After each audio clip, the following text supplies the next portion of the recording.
Hey, everybody. Welcome back to the Son of a Blitch podcast. I'm your host, George Blitch. Today is September 25th, 2023, and it would have been the 88th birthday of my good friend, Harvey Arden, who's also a mentor to me. We traveled around, interviewed Indigenous elders, put together their life stories, messages through some books and some audio CDs. One such audio CD is the one that we're about to play for you today. It's called Noble Red Man, Lakota Wisdomkeeper, Mathew King. Mathew King is a Lakota elder that Harvey met throughout his travels. For those who aren't familiar, Harvey Arden worked with National Geographic for 25 years, and then he was also a best-selling author. A couple of the books that he put out, Wisdom Keepers, Meetings with Native American Spiritual Elders, and Travels in a Stone Canoe, The Return to the Wisdom Keepers, were two that talked about his journey into the world with working with Native American elders. He eventually put out one from his time with the Aboriginal elders called Dream Keepers. He also put together a book about Mathew King called Noble Red Man. And that one is one we still have some copies of if anybody's interested. You know, we have a website, haveyoutthought.com. And I also encourage you to go over and check out harveyarden.com. It's a website I put together to kind of show all the things that Harvey was a part of. You guys might know with our publishing company, Harvey and I put out 3 books. We did Have You Thought of Leonard Peltier Lately? We did White Buffalo Teachings by Chief Orville Looking Horse, the 19th generation keeper of the sacred White Buffalo Calf Pipe. That was a reprint. We also did Voice of the Hawk Elder by Edna Gordon. And then we put together the 2 audio CDs, this one being the Noble Red Man, Lakota Wisdomkeeper, Mathew King. This was nominated for a Native American Music Award in 2011, actually 2 of them, for Best Historical Piece and Best Spoken Word. It was just edged out by another one that we did called My Life is My Sundance, which won the Best Spoken Word. Harvey was also nominated that year for the Native Heart Award, and we went to the ceremonies there, the Native American Music Awards, and that was incredible. You see the trophy that was won for the My Life is My Sundance above me for Harvey Arden and Leonard Peltier, which, I keep and look at and remember Harvey all the time. So every single day I'm sitting in my office, I'm looking up, seeing that, and, thinking about the wonderful things that Harvey's done and has left behind for all of us to be able to listen to read, to enjoy. Harvey was just an incredible man, and I wanted to do something to honor his birthday today. So here is the now, for the first time, free release of Noble Red Man, the audio project by Jeff Foreman, David Lee, and Harvey Arden, which, I have to also mention my buddy Keith Raven, who helped kind of put this all together. I did all the graphic design and layout and stuff of the CD. Keith was able to get all the files to me to put together one package. But Jeff Foreman, David Lee, thank you guys for all the work you did with Harvey. I know this was something that was super, super important to him. He was very proud to be able to put this out. And I'm just honored to share all the things that I've done with Harvey Arden, because he was a very important man in my life. He kind of set me on the stage to being comfortable interviewing people, which, I'm still getting better at, but he was the person who finally put me in the interviewing seat and said, now you sit with this elder, you talk to him. And that was something that, I was kind of nervous about at first, but he kind of got me comfortable doing it. And he wanted to pass that torch on to me. So it just felt right to kind of, as I was starting this podcast, to make sure I gave a nod to him, because he was someone who really inspired me to do this and to keep interviewing all the interesting people that I've met throughout my various, different careers I've been a part of. So enough talking, guys. 8 tracks here: Noble Red Man, Lakota Wisdomkeeper, Mathew King. I think you're thoroughly going to enjoy it. If you guys want a CD, I have some still available. Contact me and I'll get one out in the mail to you. We also have some of the books, Noble Red Man. You can also find those online. So search for those if you want to learn more about, Mathew King and Harvey Arden. Go to harveyarden.com, go to haveyoutthought.com, and I'll make sure I'll put all the links here in the description. Thank you guys so much for checking this out. Happy birthday, Harvey. Happy heavenly birthday. We're thinking about you. You've made a great imprint on this world, and it was an honor and a privilege to call you my good friend, my mentor, and someone to run all these amazing projects out in the world with. Love you, buddy. Thank you guys for listening. Take care.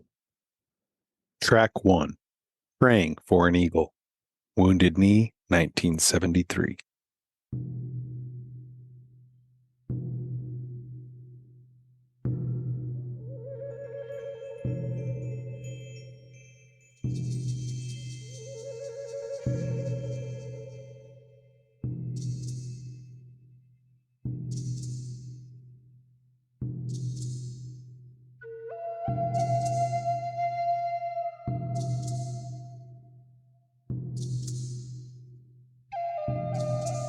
Incident at Wounded Knee. It's February 27th, 1983, and we're among several hundred celebrants attending the 10th anniversary of the occupation, the 1973 takeover of tribal council buildings at the little reservation community of Wounded Knee by traditional activists of the American Indian movement. The ensuing 73-day siege by U.S. Marshals and the FBI left 2 Indians dead and a federal marshal gravely wounded. That the 1973 incident took place at Wounded Knee, where U.S. troops used rapid-fire Hotchkiss cannons to massacre some 250 Lakota men, women, and children in 1890, has made this site doubly tragic and doubly holy. And now, 10 years after the siege, the celebrants have marched here from the 4 directions, converging at this forlorn cemetery at the hill's crest, gathering shoulder to shoulder in a memorial service for those killed in 1890 and in 1873. 4 times the eagle bone whistle blows from the haunted hill of Wounded Knee. 4 times in each of the sacred 4 directions, the frail, eerie squeal of the whistle lifts high into the high, empty, chill blue South Dakota sky. And as the shrill cry of the whistle penetrates the silence, the hushed crowd huddles together, heads bowed in prayer. The restless wind whips around the pungent smoke from burning white sage presented moments before to the Creator. Again and again, the whistle screeching pierces the air, each blast catching the wind and floating over the vast and barren plain which is surrounded by a far ring of low mountains. With the crowd's watchful eyes focused upon him, 93-year-old Lakota ceremonial chief and spiritual elder Frank Foolscrow lifts high his smoking medicine pipe, symbolic of the original pipe brought by white buffalo calf women centuries before. He points its blue-feathered mouthpiece first to the 4 directions, then down to Grandmother Earth, then up to Grandfather Sky. His prayer in the Lakota language mingles on the air with the wafting incense of the sage and the lingering after-echo of the eagle-bone whistle. In plaintive tones, he implores the Creator for a sign, the sign. He says that he, the Creator, still hears them, that he still remembers and loves his Indian children. A hollow wind wails hoarsely above our heads like a distant chorus of muffled voices, as if the still undeparted spirits in Wounded Knee Cemetery are adding their ghostly supplications to the communal prayer.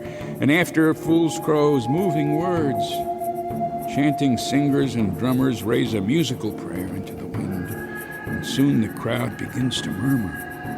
Heads tilt back and the fingers point upward. We start jabbing each other in the ribs with our elbows. The chanting and the singing stop abruptly, and we nudge each other in awe. Look up in the sky, someone cries. And our eyes raise upward with the others, and there, maybe 1,000 feet or more above our heads, circling on outstretched wings, the only thing visible in all that colossal blue South Dakota sky, an eagle. Now you see the power of Wounded Knee. A voice shouts out, and for fully 10 minutes, the great bird, witness of the Creator himself, hovers over the sacred hill of Wounded Knee. Then, before tears can be wiped away from the eyes of wondering souls, it suddenly flies off and almost instantly disappears, gone whence it came, and the elder thanks the Creator for recognizing the people once again, as he has so often done before, with the sign of his power and his love. And that was the scene that really led me to Mathew King. We had come to see Frank Foolscrow on a National Geographic story, and we'd spoken to Foolscrow after this ceremony just described here, and I remember I was sort of miffed with the old man, who didn't speak English to me, only Lakota, and had to be translated. And I told him I'm from National Geographic, blah, blah, blah. He waved his hands and said, "Go see Matt King." And there I was, typical white man reaction. I had just seen him pray an eagle out of the sky, as bona fide a miracle as I'd ever seen. I suppose it's not quite the Red Sea or anything, but... and now he was pointing me the way to go meet the most important human being I'd probably ever meet in my life. And I was peeved with the old guy. Typical white man.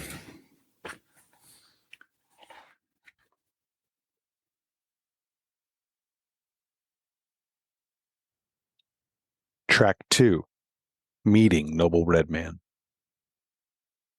So it was the next day, the 28th of February, 1983, that I turned up in the little Sioux community, Lakota community of Kyle on the Pine Ridge Reservation, and went up to the house that I'd been told Matt lived in. Number 33, I believe it was, a little tiny house.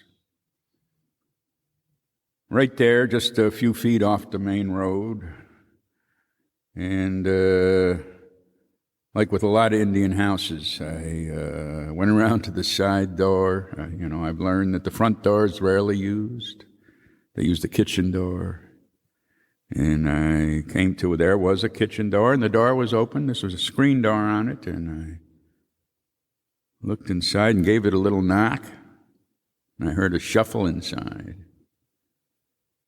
And this elderly man with very close-cropped white hair peered at the door, peered out at me, and I sort of fell into my National Geographic spiel. "Hi, I'm Harvey Arden, National Geographic." He waved his arms in the air, and he said, "You don't have to tell me who you are. I know why you're here."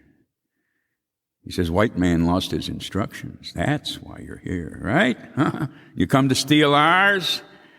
And I said, "Oh boy, here is yesterday Foolscrow won't talk to us, and now this guy is obviously a nasty guy. I'm not going to talk to a man like this." And then he gave the biggest toothless smile you ever saw. I used to say it could light up a room, his smile, Matthews. And he says, "You guys better come into the house." I was there with Steve Wall, my colleague, photographer. He says, "Because I got a few things to tell you, and you got a lot to learn." And so we went into the house, this little house, in a little tiny living room, maybe 9 or 10 feet by 12 or something. And I took out my little notebook, put on my little tape recorder, and I said, "Oh, could you tell me your title?" He says, "You want me to tell you my title?" I says, "Yeah. How will I refer to you?" I had presumed I was going to write maybe a couple of pages on this guy and his story for National Geographic. And he says, "You want my title?" He thought. He says, "I'll tell you my title." He said, "I'm an Indian. That's my title." He said, "I'm one of God's children. That's my title." It's time Indians tell the world what we know about nature, about God, so I'm going to tell you what I know and who I am, and you better listen, because you got a lot to learn. I'm a full-blood Indian from the Pine Ridge Reservation in South Dakota. My Indian name in English is Noble Red Man. That was my grandfather's name. White man, when he was handing out white names, he mistranslated the name as King. told him, noble red man, kings. He says, we'll call you King. So they call me Mathew King, but my real name, my Lakota name in English, is Noble Red Man.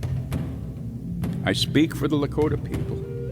You call us Sioux, but that's white man's name for us. Our real name is Lakota. That means people together are allies, and that's what we call ourselves. And that is what God calls us. You can call me a chief of the Lakota. I'm a speaker for the chiefs. I say what I have to say. That's my duty. 'Cause if I don't say it, who's going to say it for me? I consider myself a prophet, yes, a prophet of the Indian people. I can see what's coming. I prophesy what's going to happen.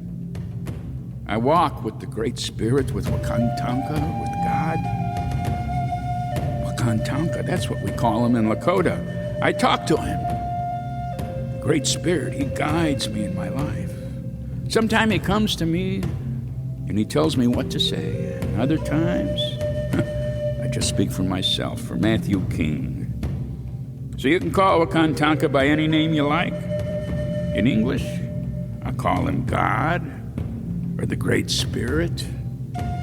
He's the great mystery, or really, the great mysterious. That's what Wakantanka really means. There's no noun. The great mysterious. You can't define him. He's not actually a he or a she or a him or a her. We have to use those kinds of words because you can't just say it. God is never an it. So call Wakantanka whatever you like, but just be sure to call him because he wants to talk to you.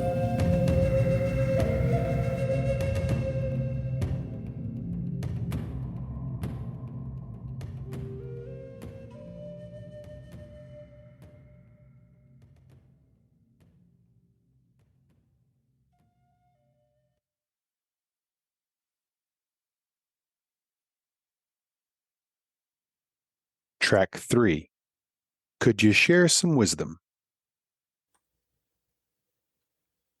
Matthew asked me, he looked up, he says, so what do you want to talk about, Mr. National Geographic? What do you want to talk about? I paused and thought, what do I want to talk about? I just want to hear this guy talk. I says, wisdom? Could you share some wisdom with us? Sounded a little bit corny, but it's really what I was there for. He sort of stroked his chin, thought for a second. He said, well, when we want wisdom, we go up on the hill and we talk to God. 4 days, 4 nights, no food, no water.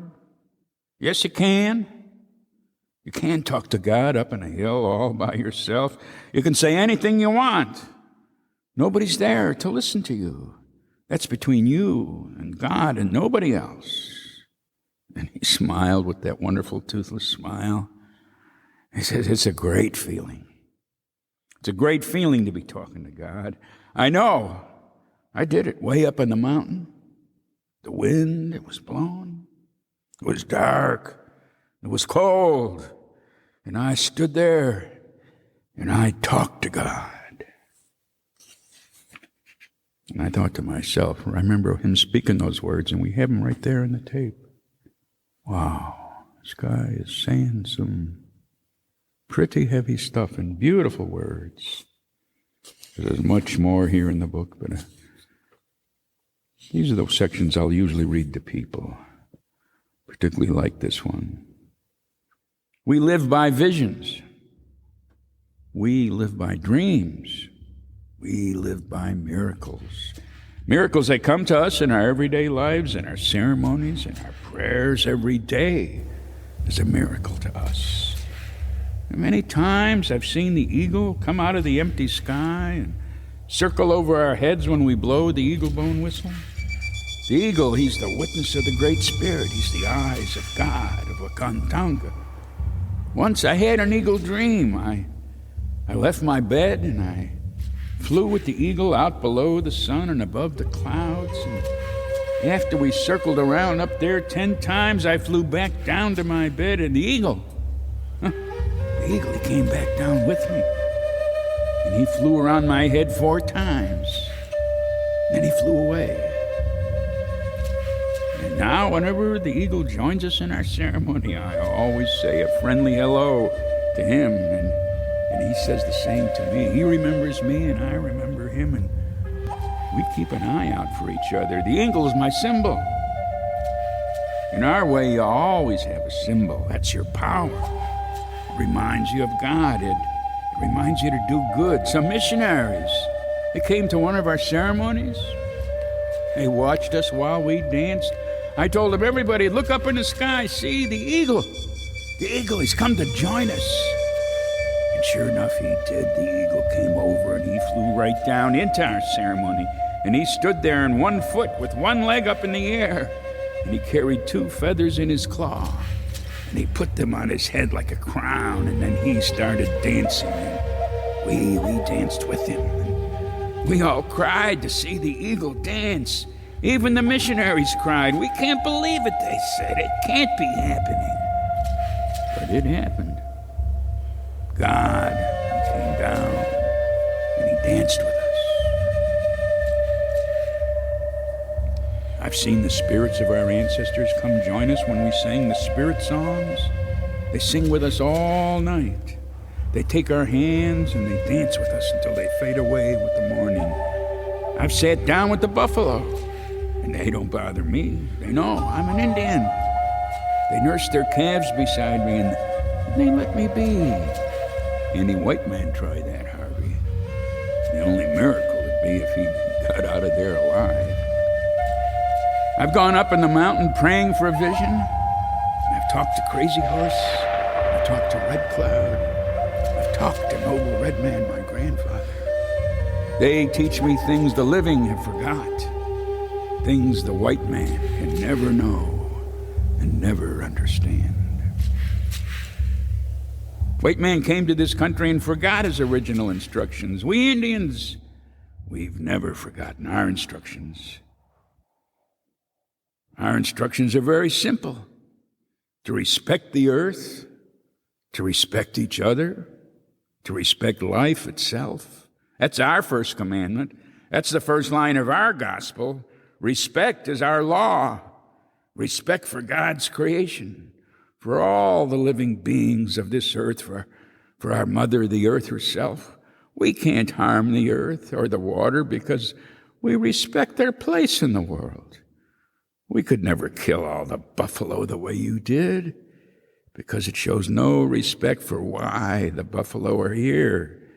You need to respect even the animal you kill. It's following God's instructions.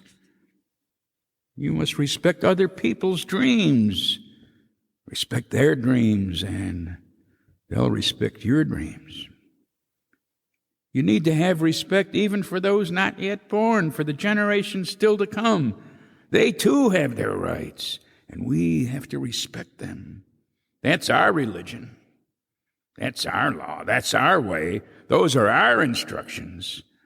We Indians have never forgotten them, and we never will.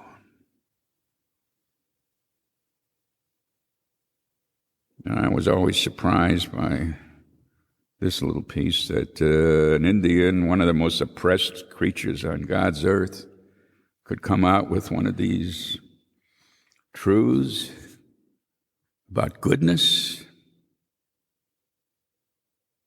Matthew said, goodness is the natural state of the world. The world, it's good. Even when it seems evil, it's good. There's only goodness in God, and that same goodness is in us all. You can feel it inside yourself, can't you? You know when you feel good inside. Yes, you're God's child too. You're good. You are sacred. Respect yourself. Love the goodness in yourself. And then reach in and grab that goodness and put it out into the world. That's everybody's instructions. God made you so you feel good when you do right. Watch when you feel good and follow that good feeling. The good feeling, that comes from God. When you feel good, God feels good too. God and you feel good together. Everyone is sacred. You're sacred. I'm sacred. Every time you blink your eyes or I blink my eyes, God blinks his eyes. God sees through your eyes, and he sees through my eyes. We are sacred. God made everything so simple. Our lives are very simple. We do what we please. The only law we obey is the natural law, God's law. We abide only by that. We don't need your church. We have the Black Hills for our church. And we don't need your Bible. We have the wind and the rain and the stars for our Bible. The world is an open Bible for us, and we've studied it for millions of years. And we've learned that Wakantanka rules the universe, and that everything Wakantanka made is living. Even the rocks are alive, and when we use them in our sweat ceremony, we talk to them. And when the water is poured over them, they talk back to us. White man gets everything wrong. He says we're warlike when we're peaceful. She calls this headdress a war bonnet. He'd taken out his lovely headdress. Sure, we used it in war, but most of the time it was for ceremony, not for war. Each feather, I have 36 in mine, each feather stands for a good deed. It's not about war. It's about who we are. When we sing songs, the white man, he calls them war songs. But they're not war songs, they're prayers to God.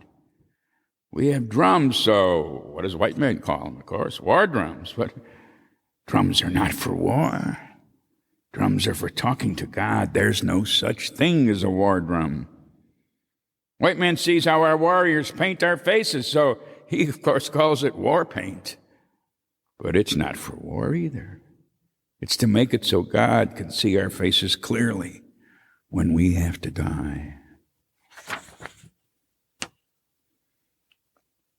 White man says our Lakota people came to the Black Hills only a couple of centuries ago. Well, he's wrong. We've been here millions of years. White man says God made the world in 7 days. He's wrong there too.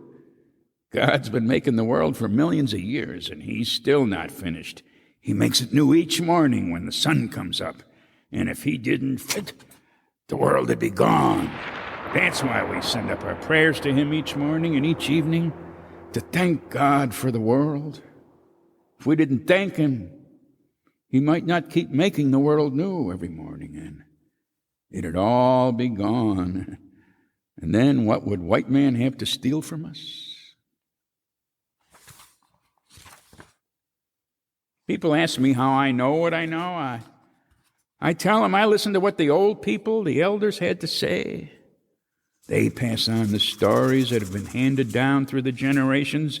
When I was a boy, I always sat down with the grandfathers and with the grandmothers, and I listened.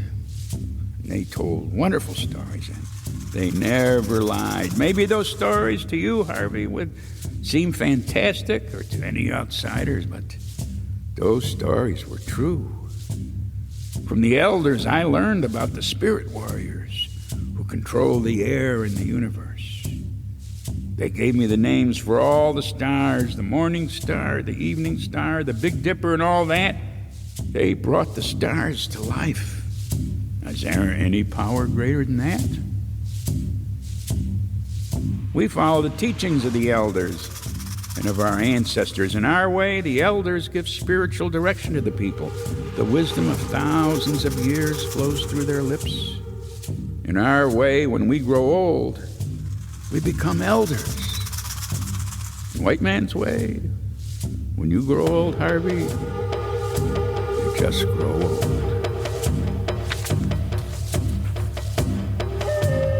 I feel sorry for the white man. He's got no death song. He's got to die in silence or die screaming, but he's got no song to sing. I have my song. It was my grandfather's song, and it was his grandfather's before him. It's 1,000,000 years old, that song, And we died to that song before the white man ever came here. Today, lots of our people, they don't have a song anymore. They lost their song or they forgot him. They don't know how to die. Many times I've taught my songs to chiefs who didn't know theirs. A man needs a song or he dies like a dog. I know how to die.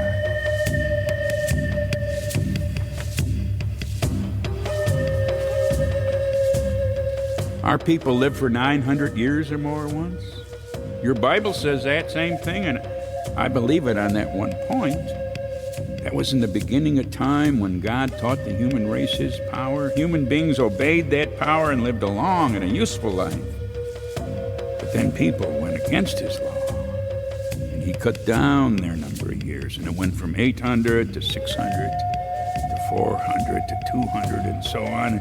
We Indians remember when some of our people lived to be 140. That was about 90 years ago. Today, our expected lifespan on the reservation is barely 40. Pretty soon, we'll be born in the morning and we'll die in the evening.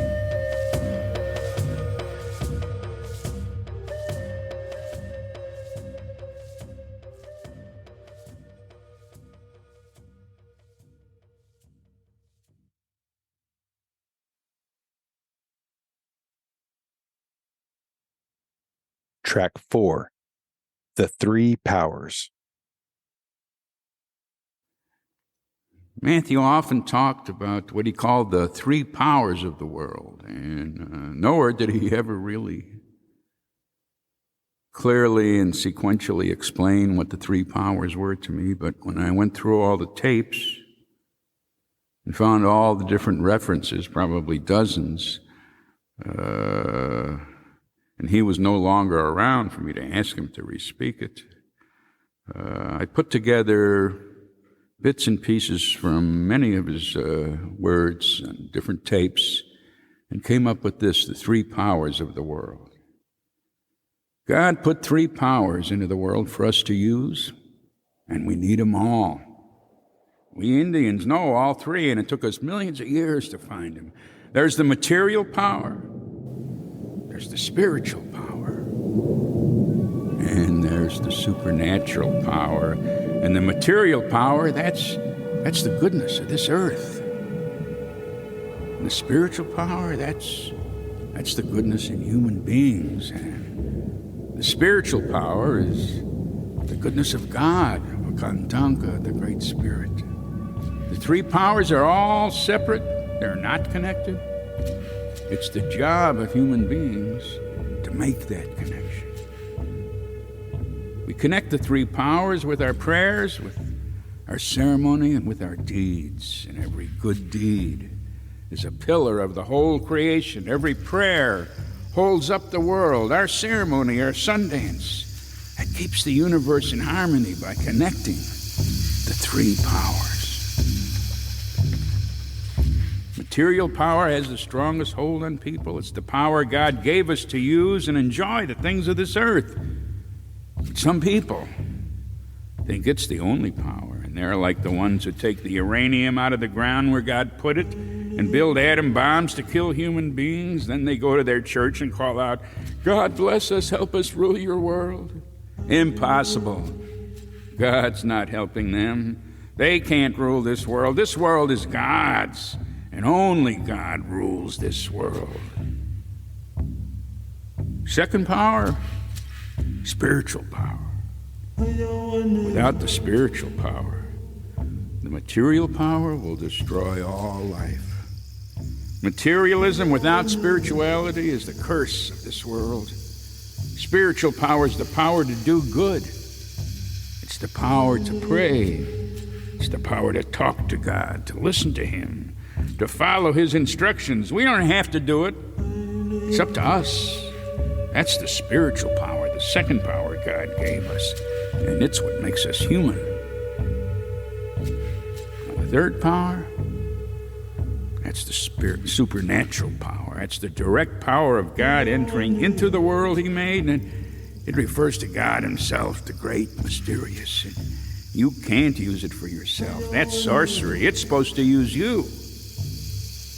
Now, sometimes the supernatural power comes to help us. We can't control that power, but still it comes to help us when we need it. And if you're open to God, if you're using your spiritual power, then God will use his supernatural power to help you. It's the power that gives us eternal life. It's the power that answers our prayers. It's what I call the great reality. Sometimes I see beyond this world. I see a great reality. It's the great reality of God. You can't really describe it. There's no evil there. It's all good. There's no evil in God. In the world we live in, it comes out of that world like a drop of dew comes out of the morning sky. And we human beings come from that world and go back to it just like a dewdrop. It's where our prayers go. There's buffalo there and spirit warriors on their horses, and there's no suffering there. Yeah, it's the great reality. That's what I call it. Track 5. The Black Hills are not for sale. The Black Hills, holy words. Black Hills are where we came out of the earth, where our ancestors are buried, where we go for sacred ceremony. They're the birthplace of the Lakota people.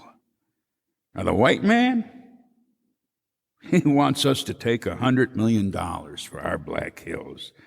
But $100 billion wouldn't be enough. Not even $400 billion. That wouldn't even pay for the damages you've done. You can never pay us for what you've stolen and for what you've destroyed. You can never pay us for all the eagles you've killed, for all the buffalo, all the wild game. No. And you could never pay us for all the Indians you killed. Well, let me tell you something. Black Hills are not for sale. What if we offered you $100 million for the Vatican or for Jerusalem? White man thinks he can buy everything. He thinks money can buy our Black Hills. Well, he's wrong again, because God gave us those hills, and they're holy, and he can't have them. You think it's an accident that the white man drove us back into these hills and badlands, only to find that this land was rich with gold and copper and coal and uranium? Now you want the uranium, but you can't have it. We are the guardians of the uranium of Grandmother Earth. You can't have it. You'll only use it to destroy God's world. I asked one of your congressmen where the United States was to get all the money that your own Supreme Court says you owe us for stealing the Black Hills. He said, why, we'll get it from the U.S. Treasury. I had a laugh. I told him, and where did your Treasury get that money? I'll tell you where they got it. You stole it from us. That's where you got it. That's not your money. That's Indian money.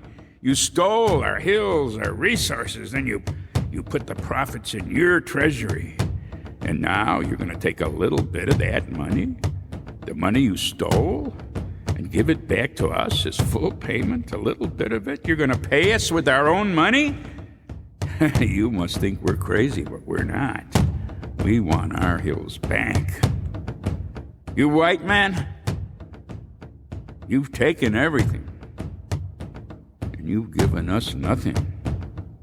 But worst of all, you've never thanked us. Well, you've got to change your ways. I don't have to change my ways. You're the ones I have to change. I live by God's power, and I do what He wants me to do. We Indians, we lived a good life, a happy life, until you came here and made it miserable. Who gave you the right to do that? You killed our people. You stole our land. But God gave us this land. You can't take it away. Well, let me tell you something. I prophesy many things that come to pass. God is going to put a judgment on the world. He's mad. I'm sorry it's going to happen. He's not going to destroy the whole world. But every living thing will perish. And it'll be maybe another 1,000,000 years before a new life begins again, all because of white man's wickedness. Grandmother Earth, she'll be alone. She's going to rest a while. And you're going to fall. And you're going to fall hard. You're going to be crying and you're going to be wailing. You'll realize you can't get away with destroying God's world. Don't think you can get away with it. God's going to wipe the wickedness from the earth. You can see his signs. Out on the west coast, Mount St. Helens volcano, that's a sign. And there's going to be earthquakes. Maybe half of California and half of Washington and Oregon will go into the water, and the same thing in the east. And down in the south, you're going to have volcanoes and earthquakes and hurricanes. It's God giving signs to the white man, punishing him for not paying his debt to the Indian people, for destroying the land with his greed. And it will get worse and worse until you pay what you owe us, what you promised us, until you give us what is already ours. You white people, you're going to learn the most important lesson. You're going to learn that God is the most important thing there is. We Indians aren't afraid to die. We've got a place to go. A better place, so we don't care. We're ready. We just want you white people to know maybe you can change. Maybe you can stop what's coming. There's not much time. It's gonna happen. Take it from me. Tell him, I, noble red man, said so.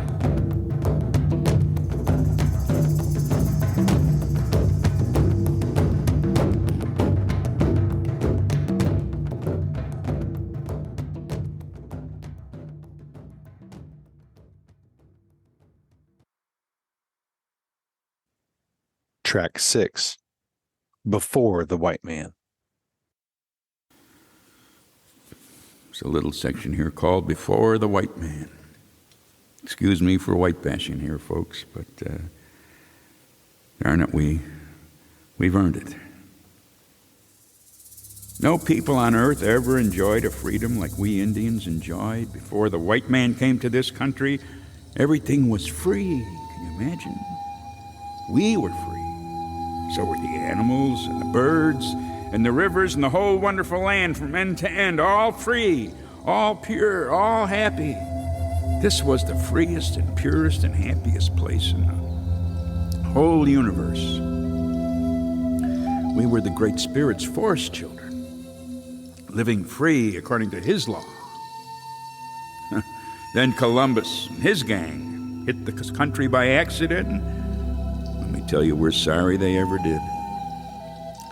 Our instructions didn't tell us what to do about the white man.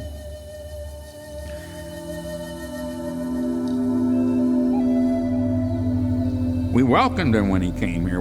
We fed him. We took care of him. We believed God had sent him here to help us. God gave the white man powers we never saw before, material powers. He was supposed to share those powers to make life better for all of us. He was supposed to use the material power in the service of the spiritual power. And he was supposed to connect them. And he didn't. Instead, he used his material powers to steal our land and to steal our freedom. Now our great chieftains, they're all gone. Our buffalo, they're all gone. The country we loved is lost. They built roads over the fading trails where once we walked. Our weapons, our bows and arrows, our tomahawks are in the museums. They sell our arrowheads and even our bones for souvenirs. Maybe if we didn't remember how it once was, it wouldn't be so bad for us. We could just become like everyone else. Only one thing's sadder than remembering you once were free, and that's forgetting that you once were free. That would be the saddest thing of all. That's one thing we Indians will never do. God put us both on this earth, the red man, the white man. I don't know why. There's a reason. I've looked for it all my life, and I'm sorry to say I have never found it. I can't understand why he, Wakantanka, sent you here to destroy his own creation. It's a mystery. But God is always a mystery. I try to work with the mystery even when I don't understand it. We're both God's children. When white man came here, he said he was our father, but he's not. Only God is our father, and the earth is our mother. We Indians have the proof of that, because our skin, look here, is the color of Mother Earth. God meant us to live in peace. He has a purpose for each of us. He doesn't want one of us to keep killing the other. It's been a long war between our two peoples, 500 years now and more. We want it to end.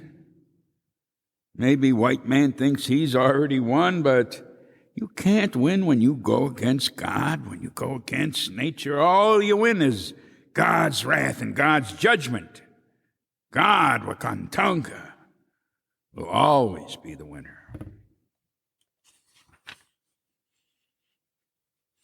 White man has his own way. He brought that way here from across the ocean. He believes in it, though nothing good has come out of it that I can see. We don't believe in it. It's not our way. You've got your holy Bible. We got our sacred pipe. Maybe God wants there to be both a Bible and a pipe.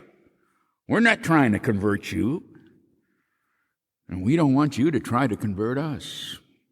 We only want our two peoples to live together in peace and mutual respect, each of us serving God in our own way. Isn't that acceptable to the white man?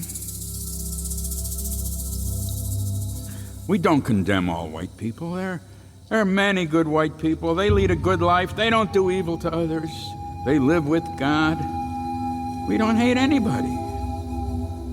Hating hurts the hater more than the ones who's hated. We've got no hate in our hearts. We hope there's none in yours. We open our hearts and our arms to you.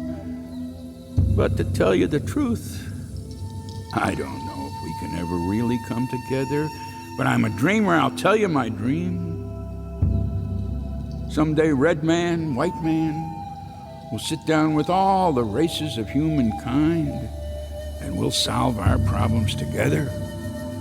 We'll all follow God's law. We'll even pray together. You do it your way. We'll do it our way. But we'll do it together.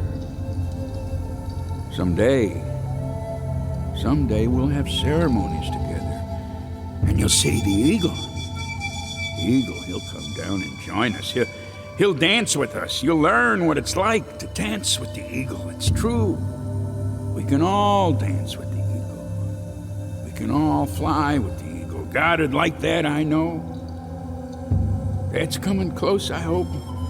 I'll be gone soon, so I probably won't see it, but maybe my grandchildren will see it, or maybe their grandchildren, yes. Yes, it can happen. We'll all dance together with God.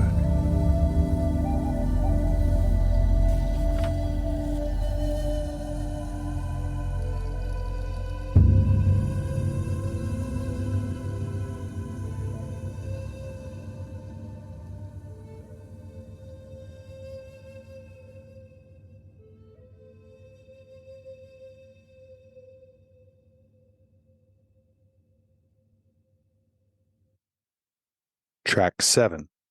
Farewell, noble red man.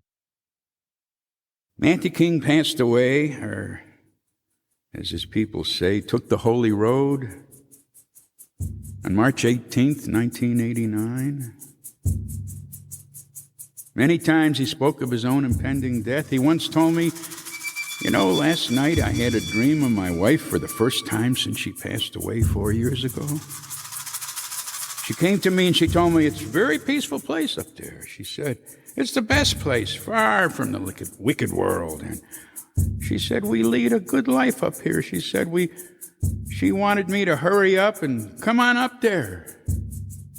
So I told her, wait a minute. I got a lot of things I still got to do in this world. You better wait a little longer. Then I'll be there. Another time she said to me, now I'm old and I like to sleep late. I'm tired. I worked hard all my life and it's time for me to rest. I'm going to die soon. I know it. I'm not worried about it. I've given everything I have to God, and I know He's satisfied with me.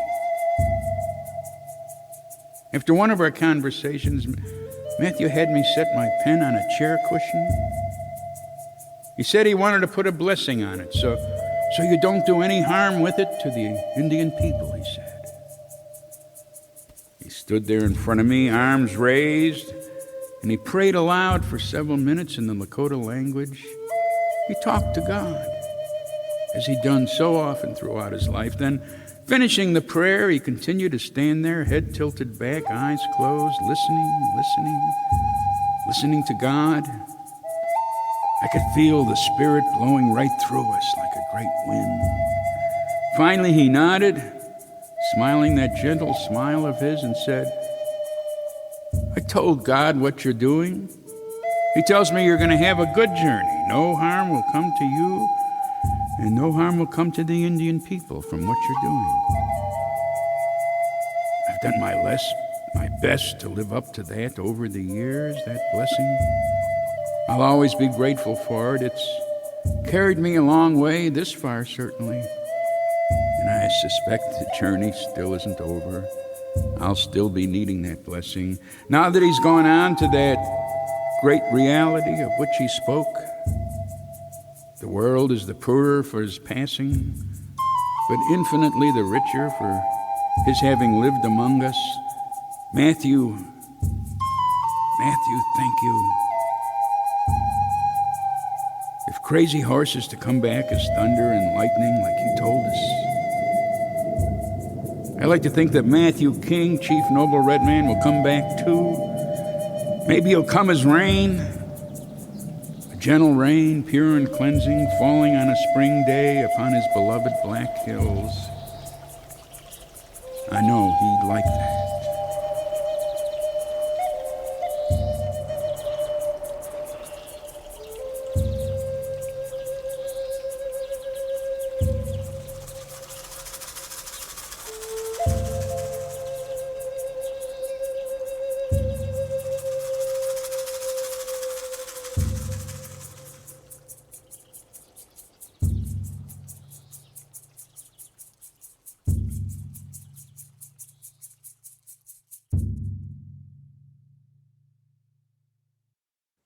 Track 8, Elder's Fire.